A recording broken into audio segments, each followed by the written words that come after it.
मुंबई अदानी आणि अंबानीच्या घशामध्ये घातली जाते अशा पद्धतीचा आरोप संजय राऊत एका बाजूला करतायत आणि दुसऱ्या बाजूला त्याच उद्योगपतींच्या घरी लग्नामध्ये जाऊन आपल्याच कुटुंबातील लोक डान्स करतात, याचा विचार संजय राऊत आपण केला पाहिजे। आज देखील अदानींचं स्वागत करण्यासाठी शरद पवार साहेब स्टेजवर आलेले आहेत आणि त्यांचं स्वागत करतायत। उद्योगपतींचं स्वागत करणं ही चांगलीच गोष्ट आहे, परंतु दुसऱ्या बाजूला मुंबई खिशात घातली जाते, मुंबई घशात घातली जाते अशा पद्धतीचे आरोप त्याच उद्योगपतीवर करायचे, हे संजय राऊत आणि उभाटा गटाचं दुहेरी धोरण आहे।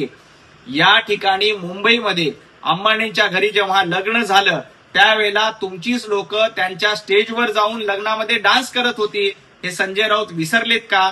संजय राऊत, आपण थोडीशी आठवण करा, बुद्धीला जरा चालना द्या, तुम्हाला लक्षात येईल की तुम्ही जे बोलतायत ते दुटप्पीपणाचं आहे।